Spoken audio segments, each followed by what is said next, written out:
Diddy just got hit with some new Me Too claims. The most shocking part of this, at least to me, is from a former male employee of his who is suing him for SA, saying the harassment and assault included constant, unsolicited, and unauthorized groping and touching of his anus. But that's not even the craziest part of this, actually. So what this music producer is really accusing him of doing is creating essentially a Me Too organized crime ring that included his own son, Justin Combs. This is a producer who worked on one of his former albums, and he goes by Lil Rod. His name is Rodney Jones Jr. This is being filed in the New York federal court. So on top of those sexual acts and quote unquote trying to groom him into engaging in sexual acts with Combs and other individuals, he says that he was operating basically a crime ring out of his Miami home in the process. Yeah. And this is on RICO charges, basically. So the lawsuit says it names several defendants whom Jones claims conspired with P. Diddy in a RICO enterprise to enable his misconduct. He named Universal Music Group as one of the defendants, the subsidiary of Universal, Motown Records, P. Diddy's own imprint, Love Records, the CEO of UMG, Lucian Grange, who I've definitely heard of before, but I don't remember in what context, the former CEO of Motown Records, and P. Diddy's chief of staff, and then P. Diddy's own son, Justin Combs, who is an adult, and I don't know how old he is. But this is going to be it claiming a RICO enterprise that was set up to recruit sex workers, some of them allegedly underage, to acquire and distribute guns and drugs out of P. Diddy's Miami home. And he accuses the participants in the alleged enterprise of keeping him under their control by threatening him with violence, ostracism from the music industry, blacklisting essentially, and non-payment for work on the album, which he says he still hasn't been compensated for years later after he allegedly produced 9 of P. Diddy's tracks on that. Is it sad that the least shocking thing ever is that they never pay the people when this thing happens? They're just cheap. Top of everything. Yeah, on top of all that, you're not even going to pay someone off to stay silent. Like, they're too cheap to even give someone hush money. When you're that bad of a person, it radiates in everything you do. Yeah, also, I want to note that none of this is from decades ago, like the other P. Diddy allegation that was from the 90s. This is all from 2022 and 2023. And these are civil cases. In one alleged incident from February... These are civil cases. I'm not sure. If he's suing, it's like it isn't being referred to like the state attorney, like, right? It would have to be a civil case. So a lot of people are going to call these things cash grabs. Yeah, that's true. And of course, P. Diddy said that, and as did his son. Yep. In one alleged incident from February 2023, this was not that long ago, Jones claims that he woke up naked, dizzy, and confused in a bed with 2 sex workers and P. Diddy at P. Diddy's home in Miami, and he believes that he was drugged by P. Diddy in order to engage in these sexual acts. And there's really something like, there's a more interesting dimension to this, given the fact that this accuser is male, because I think that one, men are less likely to be immediately believed, although now that also Me Too, less likely to come forward. Now that Me Too has evolved and people are more hostile to the idea of believe all women in general. I was to say, I don't know if less people are likely to be believed in general. Yes, but men more so, I think. You think men more so than women? I think the other way around. Like, I think that these days, because, or maybe I could be wrong, but maybe it's because we read this stuff we have to read this stuff all day. But I feel like because it seems to be more humiliating, it seems to be portrayed as more humiliating for men to come forward with these claims. There might be considered to be a little bit more veracity to their claims. Like, no, that's what I'm saying. Okay, yeah. So like, I'm saying men who accuse are more likely to be believed at this stage. Yes, that's what I mean. Okay, yeah. Is that's the interesting dimension to it, because it's like, as a man, you don't have this physical intimidation aspect from another man because you're able to at least physically defend yourself.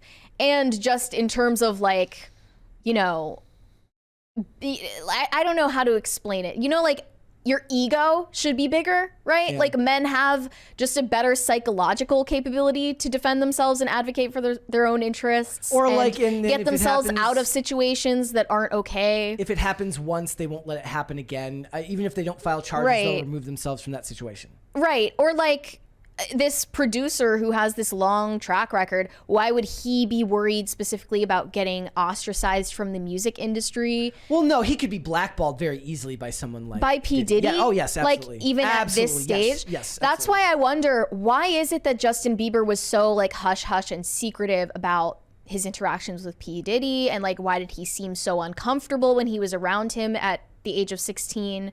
After that video where he said they're going to spend 48 hours together getting up to, they wouldn't say. And then the fact that Usher was P. Diddy's mentor and then Usher was Justin Bieber's mentor. It's like a multi-generational thing going on. It's very suspicious and there's not a lot known about it. But men are less incentivized to come forward. He's seeking $30 million in damages, so it's a civil suit. So right. Yeah. It also brings up an alleged September 2022 incident at a recording studio in Hollywood where they were working on this P. Diddy album. It allegedly resulted in a man being shot in the stomach following a heated conversation between P. Diddy and his son, Justin, and another unnamed man.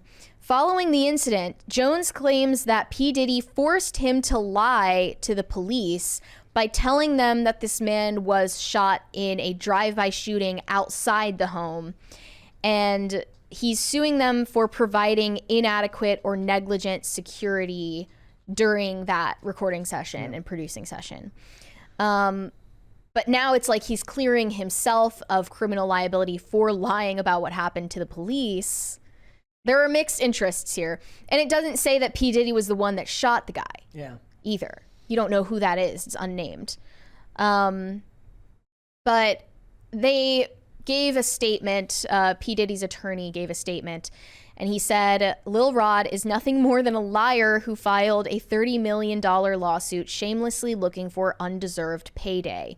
His reckless name dropping about events that are pure fiction and simply didn't happen is nothing more than a transparent attempt to garner headlines.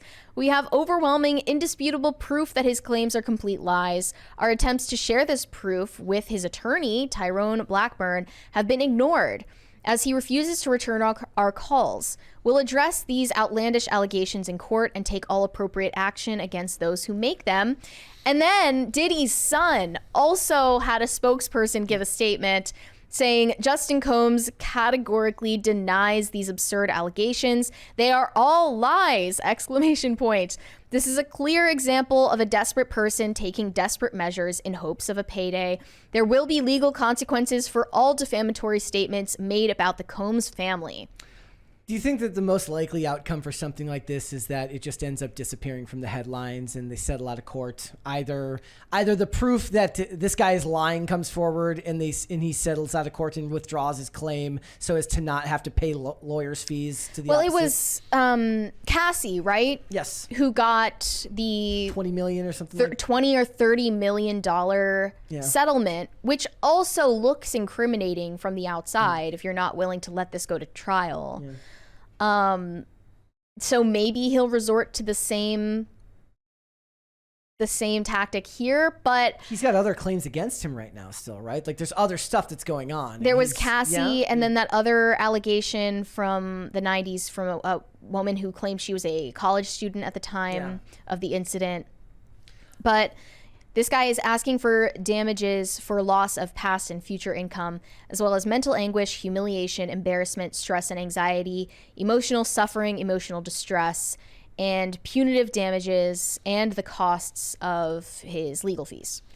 So I'm not saying like we know one way or the other, but it's only interesting to me that this is a male accuser, which is normally not what we see. And given the speculation that P. Diddy was doing untoward things with Justin Bieber when he was 14 to 16 years old as a mentor in the industry. It's not out of the question that he would be doing stuff to men as well as women, right? Yeah. And once you're that much of a sexual deviant, everything's on the table. And for a lot of them, they get away with it for so long. Again, assuming that this is true, if we were to operate under the idea that this is true, what he's saying is accurate, is that they get away with it for so long that they just don't feel like they're ever going to get caught. The first thing I thought was crazy is like running the whole thing out of your house. Right. Like it's so unscrupulous that Yes. you're almost in disbelief that this would even happen. But I think that the pattern also it continues that allegedly he wants to involve other people in his sexual deviancy, specifically in orgies with prostitutes and things like that. That's another thing that Cassie alleged in her lawsuit. Assuming that he took the information and was paying attention to what happened to the other lawsuits that happened, he says Diddy intentionally served women bottles of his tequila and vodka brand laced with drugs. Now they were talking about him doing his that. own brand of tequila. But they were talking about him doing that, about him giving laced alcohol to people at parties. So that's but then a claim that now it's carries public over. information, so you could lace that Exactly. into a story that may be partially true just to make it seem more credible. Exactly. Like there's literally no way of knowing. But I just want to pay attention to where this goes, because it'll be interesting how people react to a male Me Too accusation. Thanks for watching. Listen to full episodes of Pop Culture Crisis on Spotify. Keep up with us on social media and make sure you subscribe and ring that bell so you never miss the show. Bye, guys.